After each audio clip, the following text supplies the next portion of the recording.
Hello, everybody, and today, for the honor of 2023 ending, let's do a top 10 movies of 2023 that I saw. There's a bunch of other movies I saw, but I don't know, I feel like giving the movies I like, and we can all have discussions of things we like or don't like, along it's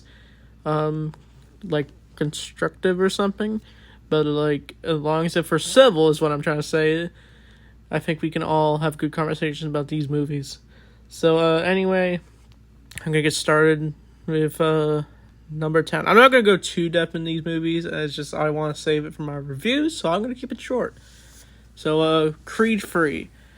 Yeah, it was, I really love the Rocky movies. I love Rocky 1, 2, 3, and 4. The 5th one, not so much. The 6th one I do like, but I really love the Creed movies. They really respect the legacy of Rocky Balboa, Apollo Creed, and I love how the mantle's now passed on to Adonis Creed.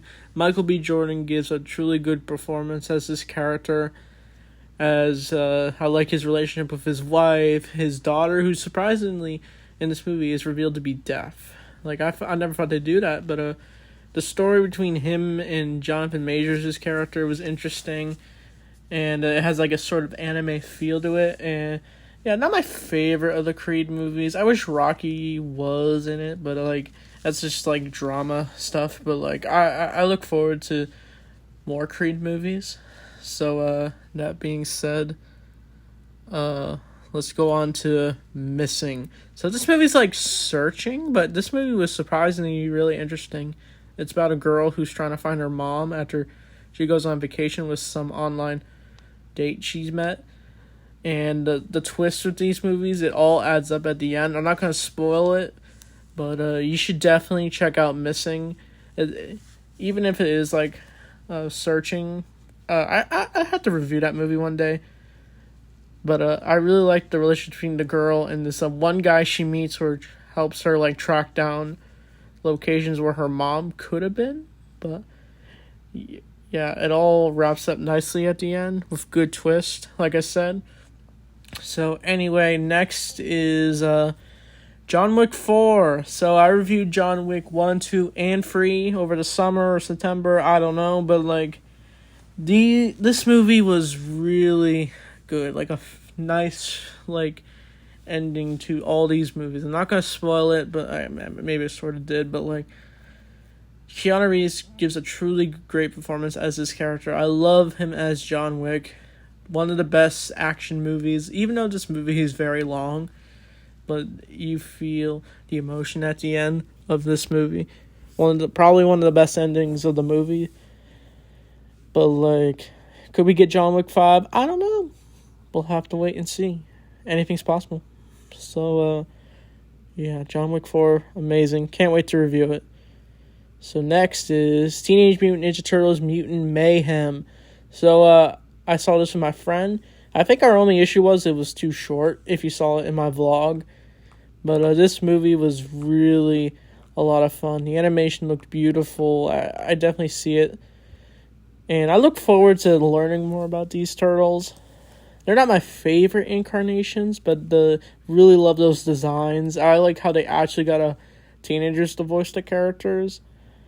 Usually the turtles are voiced by adults, and this time, since they're actually teenagers, we can actually get actual teenagers to voice them, which was really cool. And the villain, they actually didn't do Shredder this time. We got a villain named Superfly. Superfly is a good villain, played by Ice Cube, and there's a ton of celebrities. And Paul Rudd as Mondo Gecko was awesome. And I look forward to the new show that's coming out in 2024. I wonder what they're going to do with it. But I definitely look forward to it all for these versions of the Turtles. So I can't wait to review it. So next is the Super Mario Bros. Movie. I did a vlog on it, but I deleted it because I was worried about copyright. But me and my friend really liked it. There was a lot of kids and Mario fans when we saw this movie. I see why this movie did really well. It's a lot of people love Mario. And we got a ton of celebrities voicing these characters. We got Chris Pratt as Mario. I thought that was a weird choice, but he actually did a really good job with the Mario voice, honestly. And Jack Black's Peaches song was really funny. Cringy, but funny. And the animation is really great, and I love the twist they do with like Mario going into the Mushroom Kingdom. He first starts off on Earth, and then he goes to the Mushroom Kingdom, which is really cool. I think I don't know if I really had any issues, but I'll go more in that when I go more in depth with this movie. So Super Mario Bros. Movie, definitely a fun time for sure. Next is this is gonna be very controversial, since a lot of people didn't like this movie for some reason, but we're all entitled to our opinions. But like Indiana Jones and the Dial of Destiny. So this movie felt special to me because I got to see it with family. My dad really loves Indiana Jones, and even though this is probably the last Indiana Jones movie, I gotta say this is like a nice farewell to Indiana Jones. Harrison Ford, I really liked it. I don't know why people didn't like Indy in this movie. I guess they just don't like seeing our character at an all-time low, but whatever. It's just like Indy was like his like relationship with Helena and the adventure they go on is really fun. Like, but the twist with the dial, it was a bit confusing, but the villains were all right. But overall, I think this was a very fun movie, even if the movie wasn't really necessary to come out, but it was still a good time for me. And I got to see Indiana Jones in theaters, basically. And I love the Indiana Jones movies, even the ones people don't like. So that being said, let's move on to the Barbie movie. So I'm a big Margot Robbie fan. She's very pretty. Love her as Harley Quinn, and to see her as Barbie, I feel like that's a good casting. And Ryan Gosling as Kent was probably my favorite part. I was a bit confused by the continuity of how the world of the Barbies World works, but like, I don't know. I found this movie very fun, engaging. Yeah, it has good messages at the end. And I can't wait to review this movie. I was going to see it in theaters, but I ended up skipping it so I can see Ninja Turtles with my friend. So, I think next would be, my favorite horror movie of this year. Scream 6. So, this is probably a big surprise. Maybe if someone sees this list, but, like, Scream 6, I really loved. You're probably just saying that because I love Jenna Ortega, but, like, yeah, but, like, I really love the franchise. It's my new favorite franchise. I still love Star Wars, Marvel, DC, but Scream is like top of the franchise list I really like, especially with this movie. Like, it changes the stakes when they go to New York, and the twist with the killers is really good. And some people would probably say this movie copies Scream 2, but like it kind of makes fun of that. And I feel they do some things different. It kind of feels like its own thing at the times. But this movie was a lot of fun. Really love those characters. It's a big bummer what's going on with Scream 7 behind the scenes with, you know what I'm talking about. I really hope they figure out their differences and I don't know if we'll get Scream 7. If we don't, I'm fine with this being the last Scream movie, even if it doesn't seem like a finale. But it could be. I don't know why I skipped this movie when I saw it in theaters, but I really want to go in depth with this movie, but we're just going to have to wait. So, that being said, my number 2 is Guardians of the Galaxy. I haven't reviewed them yet, but the Guardians of the Galaxy holds a special place in my heart. The first one was my first MCU movie since I wasn't allowed to watch PG-13 movies back then when these movies were coming out. But I got to see this movie. The first Guardians, and then I saw Guardians 2 with a friend, and then I saw Guardians 3 with my other friend a few months back, and I gotta say, this was a really great movie, like, with Rocket and his backstory. It felt different from the other Guardians movies. Maybe this movie didn't work for some people, but it really worked for me. And it was basically a nice conclusion to Guardians of the Galaxy with a really good villain, that being the High Evolutionary. He was a surprisingly good Marvel villain. And I think my only disappointing aspect of it was the soundtrack. I wish we got like a ton of good songs for this movie.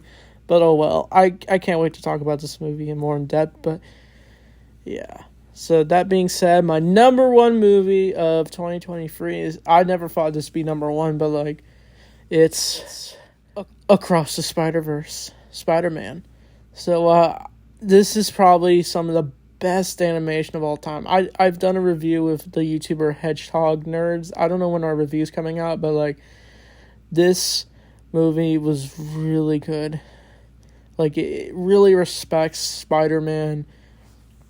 It shows that Miles Morales is Spider-Man, even if he was bitten by a spider in another dimension. That's the big twist.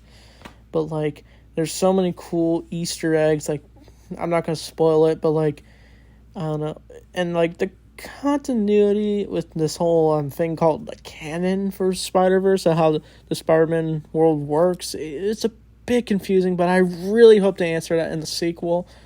And like I love Gwen 2099 Spider-Man, and Miles Spider-Man is really great, like I said, and Peter B. Parker's return. We're finally seeing Peter Parker happy as Spider-Man. So people who didn't like this movie, whatever, that's your opinion, whatever. But this movie was definitely one of the best animated movies. It is one of the, I think this is like the best Marvel's done with animation.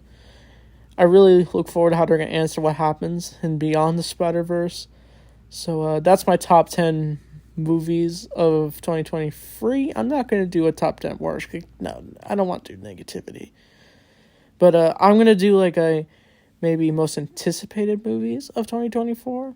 They're probably, I don't think there's too many movies coming out because of the actors' strike affecting schedules when movies are coming out. But my goal of 2024 is to watch a bunch of movies for 2024, even if there's not that many. I mean, there's some movies I'm looking forward to, but overall, I don't think there's going to be too many superhero movies. I want to try new things with this, because like, half of this list is a few superhero movies. Like, I don't know. Half of these are just movies. I mean, they're all movies, but like, yeah. Then we got 3 superhero movies on top of this list. But like I gotta be honest, I was a bit disappointed with superhero movies this year, but maybe I'll go more into that in my reviews for 2024. So I really hope you had a great 2023 with movies. It was certainly interesting for 2023. So that being said, thanks for watching, and see you guys next time.